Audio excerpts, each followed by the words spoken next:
Bonjour et bienvenue en Détour de magie. Aujourd'hui, on a le plaisir de recevoir Quentin. Salut Quentin. Salut Thibaut. Alors, j'aimerais qu'on commence cet échange avec un sujet qui, je crois, te tient à cœur, c'est celui du théâtre. Mmh.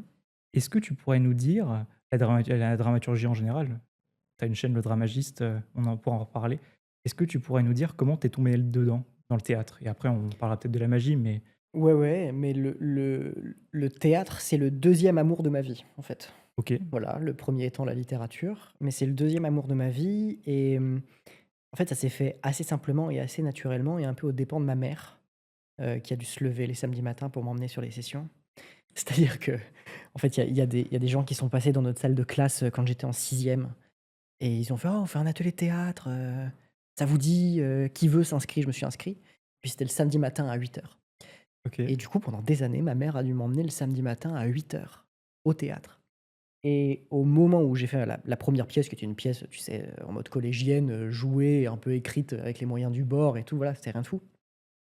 Mais au moment où j'ai salué pour la première fois sur scène après la représentation, je sais pas, j'ai senti un espèce d'alignement des planètes à l'intérieur de moi. Elle fait: «Mais en fait, C'est ça que tu c'est veux. là que je suis bien, quoi. Je vois pas pourquoi je vais aller faire autre chose».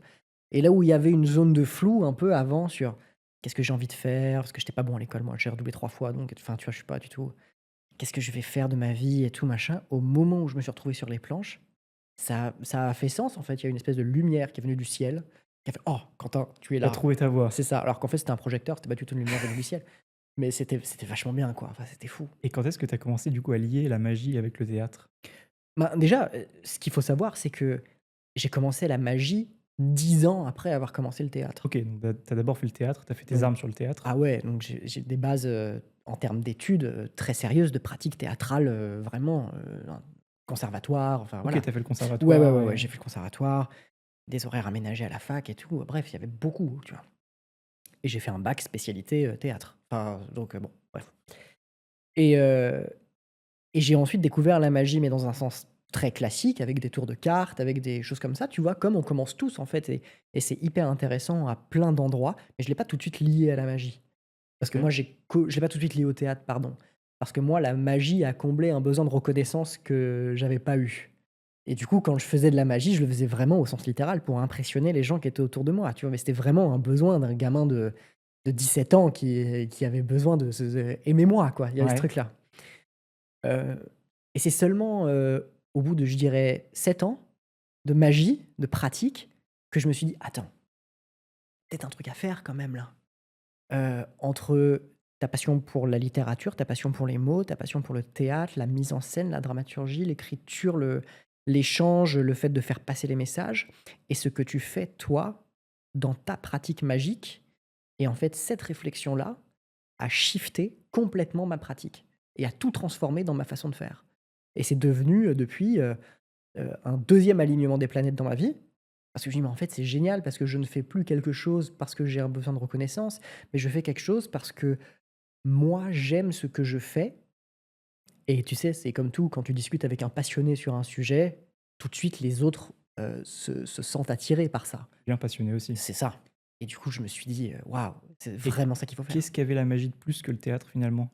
Que le théâtre, il y a quand même de la reconnaissance, il y a quand même, le côté on t'applaudit, et cetera. Qu'est-ce que la magie avait de plus? Tu saurais dire Heu, ou je différent en tout cas? je sais pas trop. Disons qu'il y avait une sorte d'instantanéité dans la magie. Ouais, Tu vois ce OK. que je veux dire? Il y a un truc où, au début, quand tu commences, c'est assez facile de commencer la magie, en Mmh. fait, hein? Tu peux Et vite acheter un tour bluffant, et le faire et t'entraîner et acheter, tu peux vite aller sur YouTube, hein? oui, enfin je dirais acheter, Non, mais tu vois ce que je veux voilà, dire? oui, C'est on est c'est d'accord. c'est c'est assez terrible Mmh. d'ailleurs, mais tu peux le faire et en 30 minutes, tu peux avoir un résultat très convaincant auprès des gens. Ce qui Do est pas le cas dans d'autres arts. Le théâtre par exemple, tu as quand même beaucoup plus de pratique pour être un excellent ah acteur bah, ouais. et pouvoir bluffer les gens au sens, Ah bah, tu déjà essayé de prendre une guitare pendant 30 minutes sans avoir joué? voilà, Ça c'est ça ne on en parlait avec des amis, c'est un des seuls arts où tu peux acheter pour être bon là-dedans, quoi. Ouais, Enfin ouais, tu c'est ça. Il y a du d'ailleurs, sans avoir une espèce de remise en question, d'ailleurs, que ce soit de ta pratique ou artistique ou une démarche ou une dramaturgie ou une écriture ou une construction de personnage ou de toutes ces choses-là, elles ne sont pas nécessaires pour avoir un impact sur ouais, le c'est ça spectateur. qui est dommage. Oui, mais en même temps, je veux dire, c'est aussi ça qui fait la différence entre des faiseurs de tours et des magiciens. Non, mais bien sûr, Je veux dire, quand tu commences, tu commences à cet endroit-là. Et moi, j'ai bien aimé cette instantanéité au début. Ce truc de me dire, «Bah, vas-y, je passe 30 minutes, j'apprends ça et puis, ah, ça a cet effet-là, c'est cool». C'est moins long qu'une pièce de théâtre où tu dois répéter pendant des mois les mêmes scènes, les mêmes répliques et tout. Donc il y avait ce truc-là. Après, c'est sûr que ça m'a pas apporté mon besoin de scène, parce que c'était du Oui, close-up, tu l'avais déjà en plus tu vois? avec, C'était du close-up que je faisais en plus, donc bon. Mais la magie après, quand j'ai commencé à en faire et puis quand j'ai commencé à faire des prestats payés, je me suis dit: «Ah ouais!» C'est-à-dire que non seulement il y a plus d'instantanéité, mais je peux gagner mieux qu'avec le théâtre. Donc au bout d'un moment, je me suis dit: «Bon, on va essayer de lier les 2 mais en le faisant à ma sauce». et tu penses que la magie peut apporter quoi au théâtre, du coup? Et inversement, qu'est-ce que le théâtre peut apporter, à la magie? Je pense que ça marche que dans ce sens-là. Ouais? Enfin non, ça marche pas que dans ce sens-là. Tu peux toujours rajouter des illusions à un truc de Oui, théâtre forcément, mais, ce que je veux dire, c'est que là je parle de magie au sens plus, ouais, oui, bien de sûr, bagage technique, ouais. au sens large, et ben, il suffit de regarder ce que la magie nouvelle en a fait, je pense. Mmh? Aussi simplement que ça. Ça a complètement transformé moi, enfin, quand j'ai vu, Valentine Losso, de Navarro, Saglio, Frisch, quand je vois toutes ces choses-là, je me dis: «Mais en fait, ils ont compris. ils ont tout compris». C'est-à-dire qu'en fait, apporter de la théâtralité à la magie, c'est lui donner de la profondeur. Là où si tu n'apportes rien à la magie, tu restes dans la superficialité, c'est cool de savoir faire une levée double. C'est le remettre à son rang un peu d'art quand même. Complètement, absolument. Parce que la magie n'est pas un art en tant que tel. Non, Pour moi, en hein. fait, je pense que le problème, c'est qu'actuellement, on est trop resté sur la technique au sens technique Mmh, et on le met plus trop c'est comme si tu avais des peintres super bons techniquement, mmh. mais qui font rien ressentir, en Ouais, émotion. bah, c'est ça. Et puis tu sais, heu, comme on l'a dit avant, il y a surtout pas besoin de remise en question artistique pour avoir un impact avec la magie. Donc quand tu commences à te, à te frayer un chemin dans les dédales de la psychologie, de l'art, du truc, du machin, instinctivement, tu crées quelque chose de neuf puisque tu y apportes ton regard et puis que ce regard part de toi. Et c'est cette authenticité-là qu'il faut chercher à exprimer d'une manière ou d'une autre. Et moi, c'est ce qui m'a plu d'ailleurs.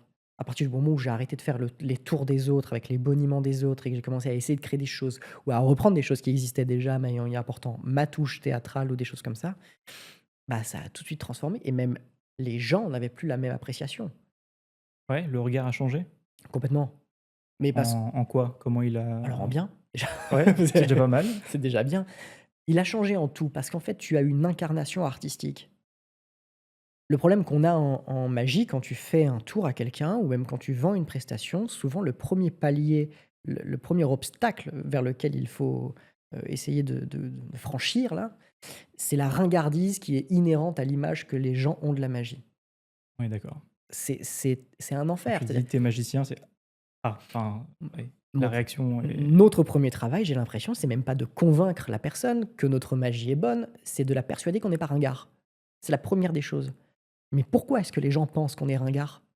Je veux dire, c'est pas sorti de nulle part, c'est pas venu de tu vois ce que je veux dire? non, C'est-à-dire vaste débat, ouais, qu'il c'est y a une quantité de magiciens désincarnés d'une manière ou d'une autre, qui ont eu de l'exposition, qui ont amené des choses et tout, qui ont ancré, fossilisé une image de la mmh, magie dans l'esprit des gens qui est est ringard, dépassé. qui est dépassé.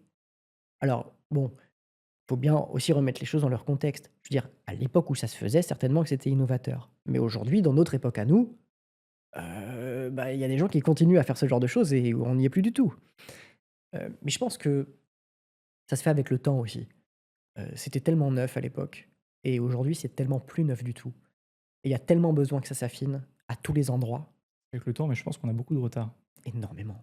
Je parle de la France parce que c'est ce qu'on connaît le mieux, je pense, mais je suis pas sûr que ce soit partout pareil. Il y a quand même des très bons en France. Là, on parlait de la magie nouvelle, Valentine Losso, Yann Frisch, Navarro, tout ça, mais ouais, je pense qu'on a quand même pas mal de retard alors qu'on était bien partis Mmh. et c'est quoi, du coup, tu parlais de ce changement, ce sorte de déclic, ce ouais, le changement que tu as eu en passant avec un vrai personnage. Qu'est-ce qui t'a fait faire ce déclic-là? Hem, Tu saurais dire? Un co moment de ta vie ou même un événement ou enfin, qu'est-ce qui a fait que tu t'es dit: «Tiens, faut changer»? En fait, tu sais, hem, c'est assez difficile à dire parce qu'il y a pas un événement qui est vraiment significatif dans cette pierre angulaire-là. mais c'est vraiment des Legos qui s'empilent au fur et à mesure et la réflexion qui s'approfondit, qui s'ancre, qui me permet aujourd'hui de me dire: «Ah putain, je me sens bien quand je fais mes trucs. Je me sens bien quand je suis sur scène, je me sens bien parce que je me sens à ma place». C'est pas je me sens bien parce que j'ai les tours qui fonctionnent, c'est je me sens bien parce que je me sens à ma place dans mon identité artistique. Mais cette identité artistique-là, elle vient pas comme ça. L'identité artistique, elle vient par le fruit de la recherche et de la remise en question.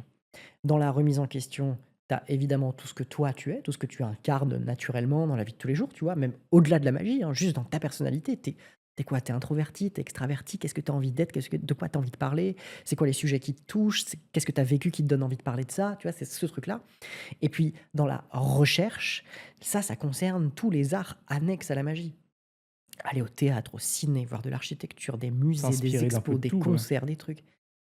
Et tu sais, avant de le faire vraiment et de me servir de ce conseil-là pour de vrai, quand je l'entendais, je me disais: «Ah, comment ça? Je vais aller regarder un Molière et ma levée double va être changée». En fait, c'est pas le sujet. On s'en fout que ta levée double soit changée après avoir vu, les fourberies de Scapin, on s'en fiche. Mais tu as vu les fourberies de Scapin, dans une certaine mise en scène. Et cette mise en scène-là, peut-être qu'à un moment donné, une seconde, Mmh. il y a une idée de mise en scène où tu fais: «Oh, incroyable!» et tu vas pouvoir t'en resservir, te l'approprier. Et le simple fait de payer un billet d'un spectacle qui dure peut-être 2 heures, où tu as 10 secondes où tu fais: «Oh», Ça valait le coup. bah, tu vas te rendre compte que ça valait le coup parce que ça va changer un prisme, complet, tu vois? Ça vaut bien plus le coup parfois que d'acheter un bouquin avec, 30 nouveaux tours que tu feras sûrement pas. Oui. Tu apprennes juste de la technique encore une fois pure, Ouais, plutôt que de t'instruire un peu sur le théâtre, sur sphère. ouais. Moi, j'ai l'impression qu'en termes techniques, je sais pas si tu parles, Ouais. vraiment Quand je dis de technique, c'est au sens large, mais ouais, oui, oui, bien enfin sûr, oui. mais moi, j'ai l'impression qu'il y a des techniques hyper spécifiques qui servent à faire une chose, Mmh. tu vois? Qui peuvent avoir plein de déclinaisons, mais qui servent à faire une chose. Moi, je suis pas trop dans ces techniques-là. Je suis plutôt dans une idée de vouloir développer un arsenal d'outils que je peux dévier au maximum. Tu vois, je veux dire, si tu sais, je parlais très technique en cartes. Si tu sais empalmer une ou plusieurs cartes du dessus et du dessous, que tu sais faire un top change, un change de couleur et une levée double, Tu non peux mais faire à peu non près tout, mais hein. je veux dire, pourquoi je vais aller, m'embêter à Faire des apprendre sauts à de faire un coupe. anti-pharo? Enfin, tu vois ce que je veux dire? Il y a, sachant que c'est mon point de vue, Non, non, je comprends. les gens qui font un anti-pharo, ça m'impressionne toujours autant, mais ça m'impressionne en tant que technicien. Je suis pas sûr que ça impressionne d'une manière ou d'une autre, Le les voilà. public, non. Qui est pas censé savoir de toute façon qu'il se passe un truc, à ce moment-là. Tu le public, il doit faire un anti-pharo qui fait: «Oh, Quel bel anti-pharo. incroyable, mais attends, il est parfait en plus, 26-26, incroyable». Non, mais c'est vrai, tu as raison et je pense qu'avec quelques techniques de base, tu peux réussir à faire une carte ambitieuse, de folie. Enfin, si tu amènes en tout cas le personnage avec, si tu amènes les gens Mmh. dans le tour, quoi. Tu sais que j'ai vu, il y a quelques années des vidéos de Jennings, Mmh. qui s'appelait The Lost Files, un truc comme ça, un truc, bref, c'est vraiment des vidéos de Jennings. J'ai l'impression que comme toi ou moi, il a posé son téléphone, quelque part et puis il a fait des trucs devant lui, quoi.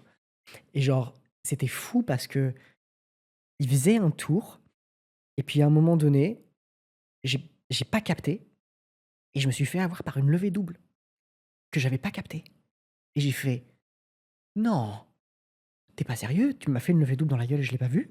Ça fait 10 ans que je fais de la magie, hein, Ah ouais, je l'ai mais pas vue».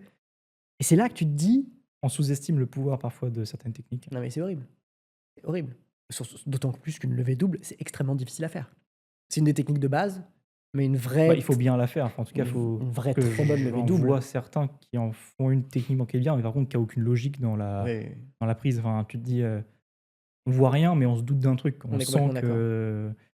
qu'il y a quelque chose qui va pas, quoi. On est complètement d'accord. Mais c'est là qu'au-delà de la technique, si tu le transcendes avec une incarnation artistique, bah, d'un seul coup, ta levée double, c'est plus une levée double, quoi.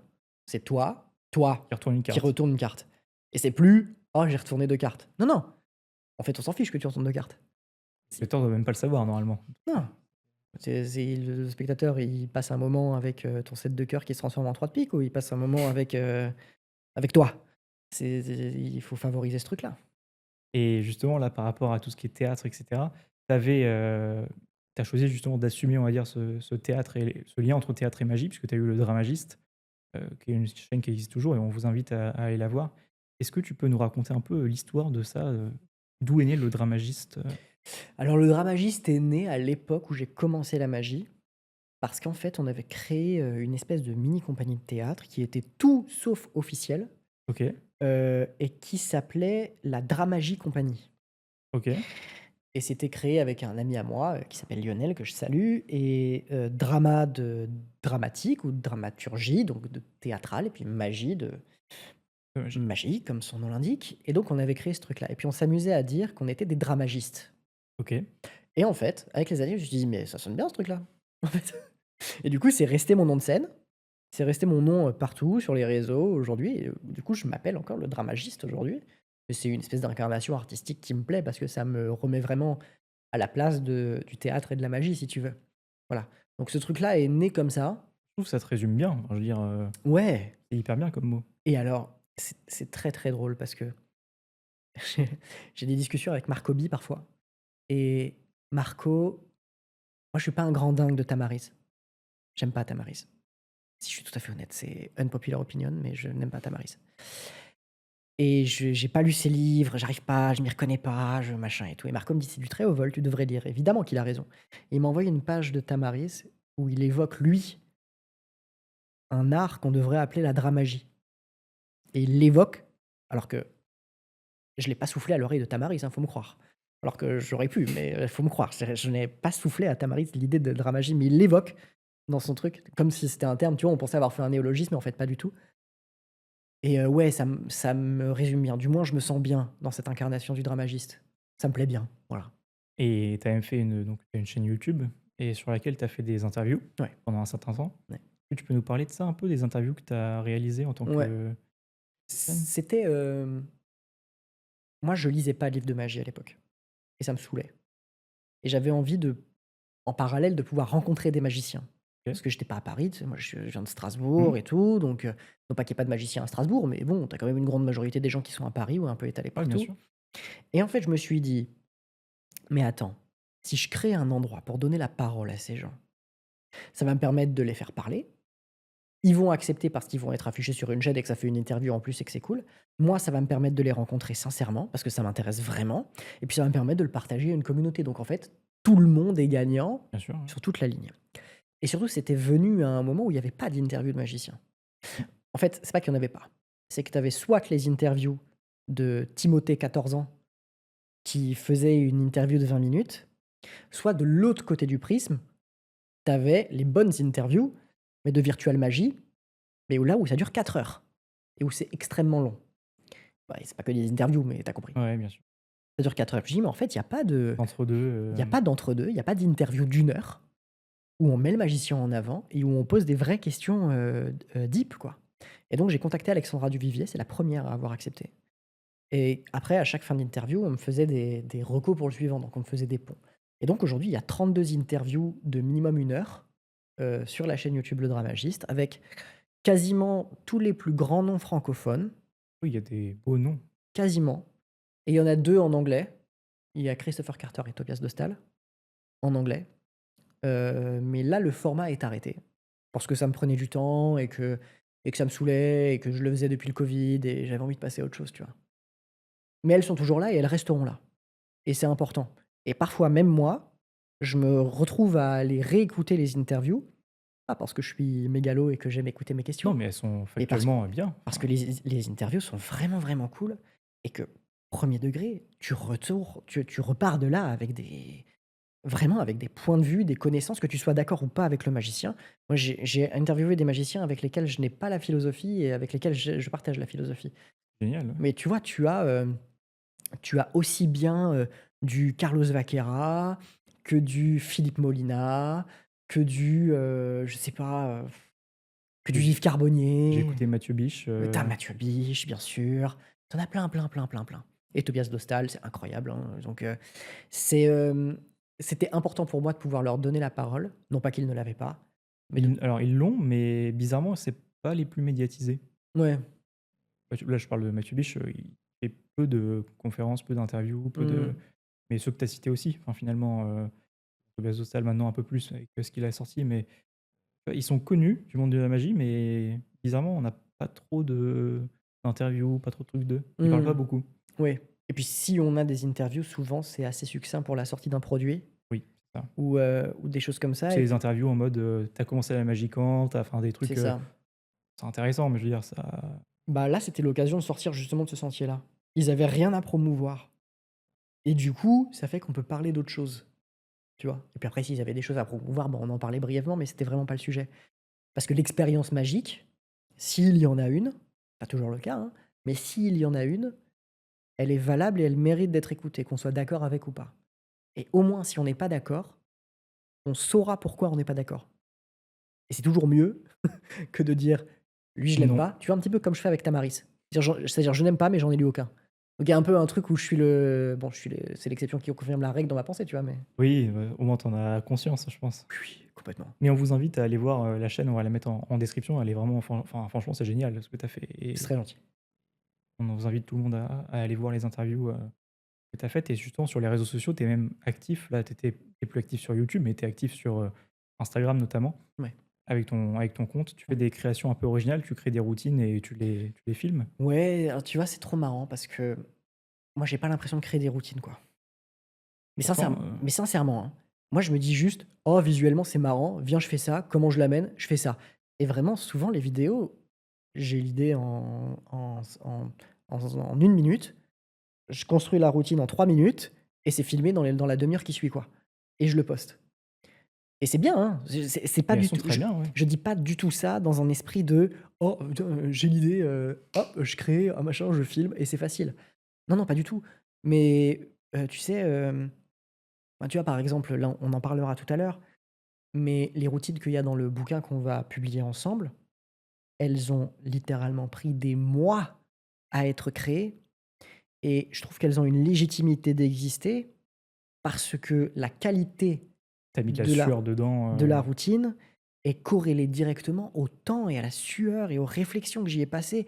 Les routines que je fais sur Instagram, qu'elles plaisent ou qu'elles plaisent pas, moi je suis content qu'elles plaisent parce que je les fais pour ça, je les posterai pas sinon, hein, puis j'en suis content aussi, c'est pas le sujet, mais oh, elles sont cool. c'est en espèce de bonbon, si tu veux et c'est pas le fond de ma pensée.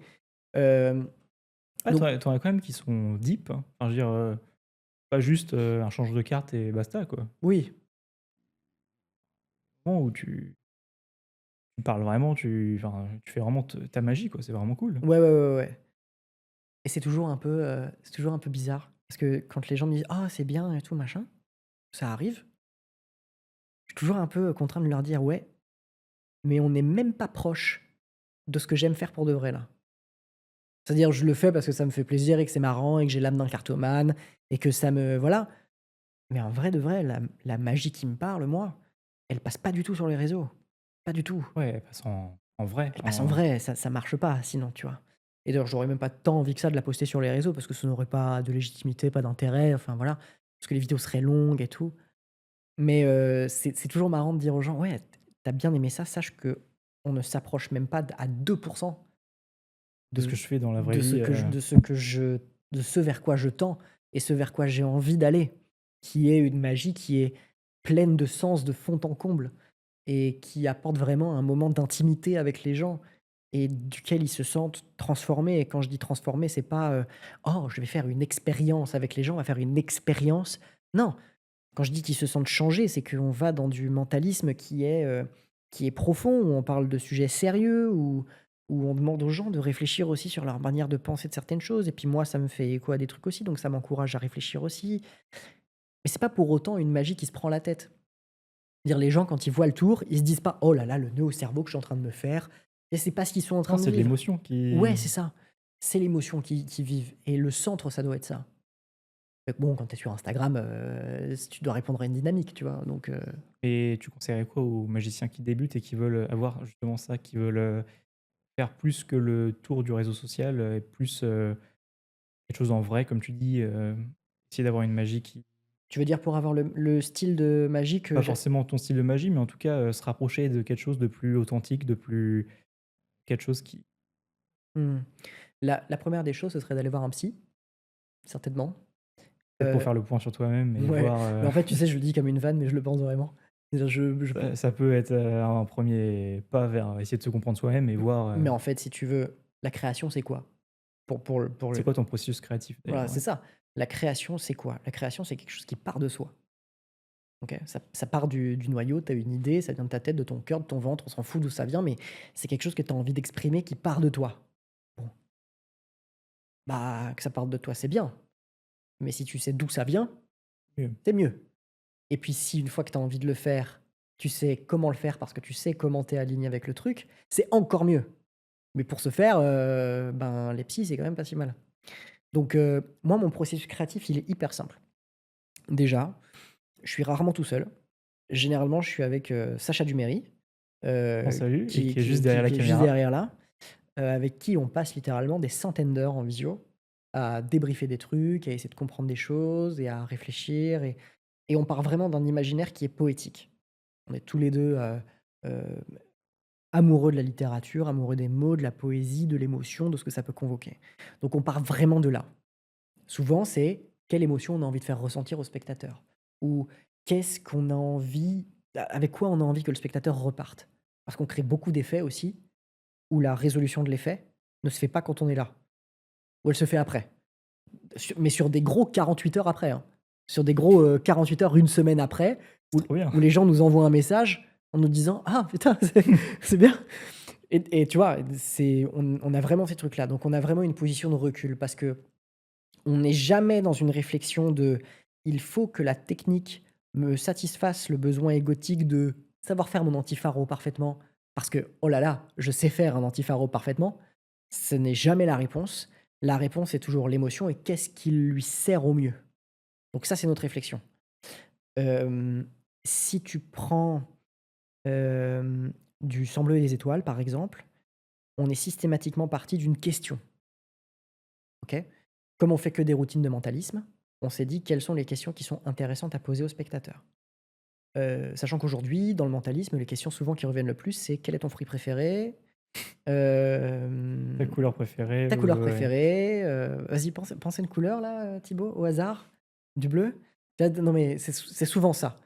C'est à peine caricaturé en plus. Mais bien sûr que c'est à peine caricaturé.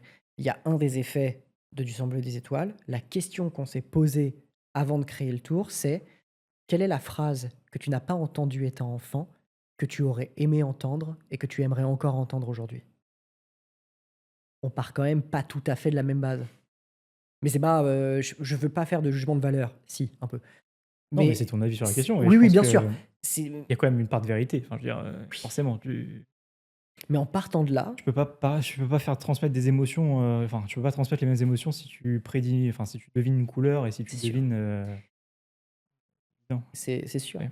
Mais déjà, dès que tu as identifié une question qui t'intéresse, tu peux déjà plus faire la même chose. Dire partir de: «OK, je veux deviner le fruit préféré de quelqu'un» ou «Je veux qu'on parle de la phrase que tu n'as pas entendue étant enfant et que tu aimerais encore entendre aujourd'hui». La routine qui en découle n'est instinctivement pas la même. OK? Donc partant de là, on fait du reverse engineering. Donc on se dit: «OK, Tu remontes, la voilà, on remonte la piste, on se dit: "Ah attends, attends, ça c'est bien, ça c'est bien, ça c'est bien"» et on injecte de la littérature, de la poésie, du truc. Moi, je fais une page Pégase, en récitant un poème de Victor Hugo, hein. Enfin, je veux dire, tu vois, en presta, je veux dire, sur scène, hein, je récite du Victor Hugo, je fais des trucs comme ça. Donc, faut pas penser que c'est une prise de tête sans nom, la littérature et la poésie et l'art. Mais souvent, tu sais, on se dit: «Attends, il va falloir que j'apprenne un texte par cœur, vraiment, pour pouvoir faire le tour ou quoi?» Bah non, tu es pas obligé. Mais faut pas non plus que tu penses que parce que toi, tu vas te prendre la tête à apprendre un truc, que les gens vont vivre ce que tu fais comme étant une prise de tête. Au contraire, après il y a le réciter aussi, enfin, faut pas le réciter comme un perroquet non plus, bien enfin, sûr, évidemment. Mais je veux dire, c'est là que savoir ce qu'on incarne, c'est bien, tu vois? Moi, je vais pas m'amuser à aller, je sais pas, faire de la guitare, parce que je sais pas faire de guitare. Par contre, j'ai fait du théâtre, donc je sais dire des textes et je sais faire sonner les textes. Donc autant aller dans ce sens-là. Parce que si j'y vais pas, bah, à un moment donné, il va me manquer quelque chose quand même, tu vois? merci d'avoir regardé cette vidéo. Si ça vous a plu, n'hésitez pas à vous abonner, ça nous aide vraiment. Si vous avez aimé cette, vidéo sur, l'aspect théâtral, on vous recommande celle avec, Claude Depiante du Scarabée jaune. Il nous parle de comment créer un personnage. C'était juste ici.